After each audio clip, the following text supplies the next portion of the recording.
నేను సవాలు విసురుతున్నా, ఏ రాష్ట్రంలోనే ఇస్తున్నారా అని మిమ్మల్ని అడుగుతున్నా. 4,000, 6,000, 10,000, 15,000 సంవత్సరానికి 34,000 కోట్ల రూపాయలు 64 లక్షల మందికి ఇచ్చే ఏకైక రాష్ట్రం, ఏకైక కార్యక్రమం ఎన్టీఆర్ భరోసా.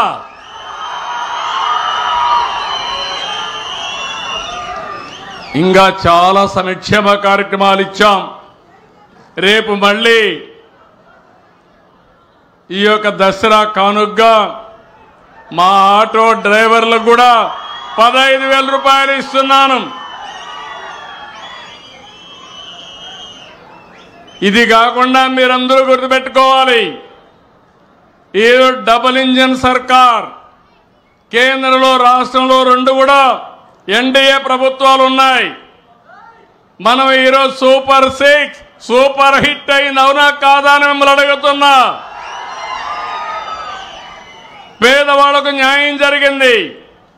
ఇప్పుడు కేంద్రం కూడా ముందుకొచ్చి జీఎస్టీ 2 తీసుకొచ్చారు. దీనివల్ల మీ యొక్క ఏదైనా కొనుక్కోవాలంటే ఒకప్పుడు రేట్ ఎక్కువ ఉండేది, పన్నులు బాగా తగ్గాయి. పన్నులు తగ్గి రేపు దసరాకు కానీ దీపావళికి కానీ నిజమైన దసరా, నిజమైన దీపావళి మనం చేసుకునే పరిస్థితికి వస్తాం. ఒకప్పుడు 5 రకాలు ఉండేటివి, 5, 12, 18, 28 స్లాబులు ఉండేటివి. ఇప్పుడు 2 వచ్చాయి. అన్ని ట్యాక్సులు రద్దు చేసిన ఒకటి వచ్చింది, 5, 18 2 స్లాబులు ఉంటాయి. అంటే ఈరోజు దగ్గర 99% మేర వస్తువులన్నీ 5% కానీ 0కి కానీ వస్తున్నాయి. అంటే ట్యాక్స్ లేకుండా ఉంటే, ఉదాహరణకు మీరు ఒక్కసారి గుర్తుపెట్టుకోవాలి, మొన్నటి వరకు పన్నీరు కానీ, చెన్నా కానీ, పాలు కానీ 5 రూపాయలు పన్ను ఉండేది. ఇప్పుడు 5% 0% చేశారు. ఎవరైనా పరోటా తినాలంటే 5% పన్ను ఉండేది, ఇప్పుడు అది కూడా తీసేశారు. అంటే 18% ఉండేది. బ్రెడ్కు 18%. మొన్నటికి ఇప్పటికి మీరు బ్రెడ్ తింటే ధరలో 18% తగ్గుతుంది. అంటే పేదవాడు ఎవడైనా ఆరోగ్యం బాగలేకుండా హాస్పిటల్కి పోతే పాలు, బ్రెడ్ తినాలంటే ఒకటి 18% పన్ను, ఒకటి 5% పన్ను, ఈ 2 తీసేసే పరిస్థితికి వచ్చారు. మీకు 1-2 కాదు, కడాన పేదవాళ్ళు కానీ, మధ్యతరగతి కానీ ఆటో కొనుక్కోవాలన్నా, కారు కొనుక్కోవాలన్నా 9% తగ్గాయి. ఏసీ కొనుక్కోవాలంటే కూడా తగ్గించారు. ఈ విధంగా మొత్తం మీరు చూసినప్పుడు అనేక విషయాల్లో తృణధాన్యాలైతే 18 నుంచి 5%కు వచ్చాయి. అంటే రేపు రాబోయే రోజుల్లో ట్రాక్టర్లు పన్ను గణనీయంగా తగ్గించారు. ఇళ్ల నిర్మాణానికి వాడే వస్తువులపైన 5% పన్ను తగ్గించే పరిస్థితికి వచ్చారు. ఏదైతే మైక్రో ఇరిగేషన్ పైన 18 నుంచి 5%కి తీసుకొచ్చే పరిస్థితికి వచ్చారు. ఒక్క మాటలో చెప్పాలంటే ఈరోజు పన్నుల భారం తగ్గింది, ధరలు తగ్గుతాయి, వినియోగ శక్తి పెరిగిందని చెప్పి కూడా నేను మీ అందరికీ తెలియజేస్తున్నా. పేదవాళ్ళందరికీ ఒకటే విజ్ఞప్తి, నేను కూడా ఒక్క నెల ప్రజల్లో చైతన్యం కోసం ఈ ట్యాక్స్ వివరాలన్నీ మీకు చెప్తాం. మీరు కూడా ఇది ఉపయోగించుకోవాలి. ఇక్కడే మళ్ళీ ఒకసారి మీ అందరినీ కోరుతున్నాను, ఏదో ట్యాక్స్లు తగ్గాయి కాబట్టి పర్వాలేదని కాకుండా ఈ ట్యాక్స్ మీరు బెనిఫిట్ ఉపయోగించుకోవాలి. అదే సమయంలో శాశ్వతంగా పేదరికంలో ఉండాలన్న ఆలోచన మానాలి. నేను గర్వపడుతున్నా, నా కుడి పక్కన కూర్చున్న మేరీ, ఆవిడ కష్టార్జిత భర్త కూడా లేడు. ఆవిడ నేను అడిగాను, నీ పిల్లలు ఏం చేస్తారో తల్లి అని అడిగా. ఆవిడ ఒకటి చెప్పింది, నా బిడ్డ మగబిడ్డ BE చేశాడు, ఆడబిడ్డను MBA చేయించారంటే నాకంటే గర్వపడేవాడు ఆనందపడేవాళ్ళు వేరే వాళ్ళు ఉండరని చెప్పి మళ్ళీ విజ్ఞప్తి చేస్తున్నా.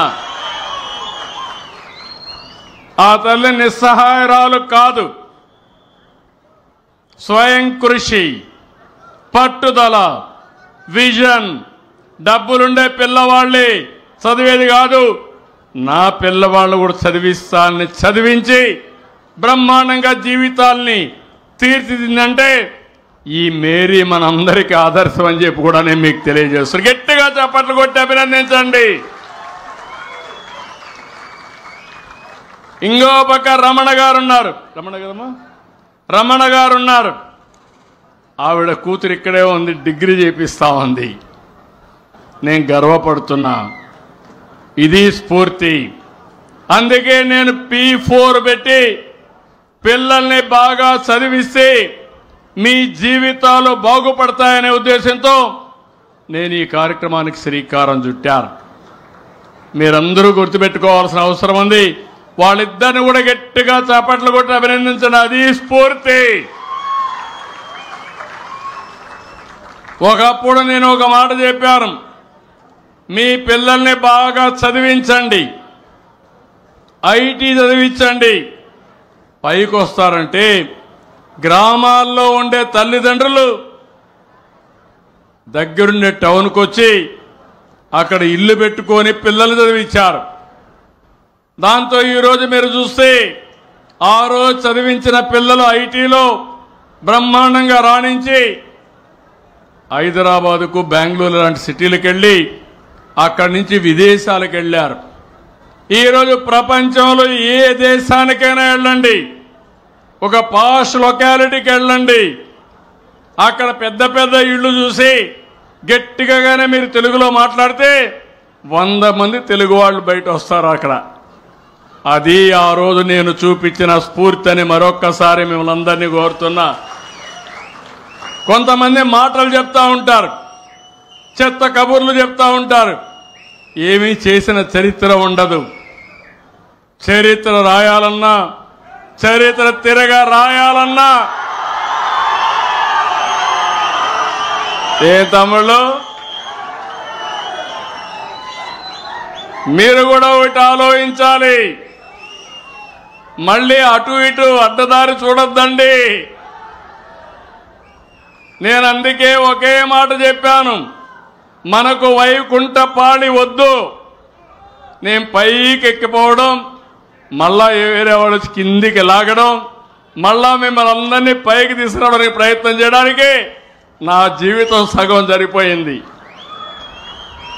ఇంకా అది రావడానికి వీలు లేదు. దానికి మీరు సిద్ధమా అని మిమ్మల్ని అడుగుతున్నా.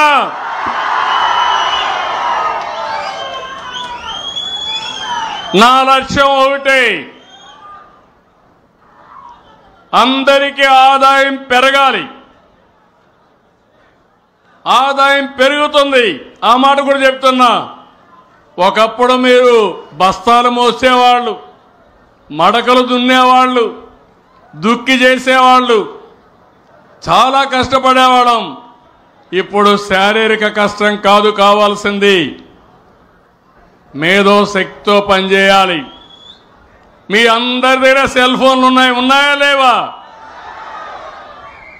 ఒకప్పుడు ఒక సర్టిఫికెట్ కావాలంటే ఆఫీస్ చుట్టూ ఊరు తిరిగేవాళ్ళు.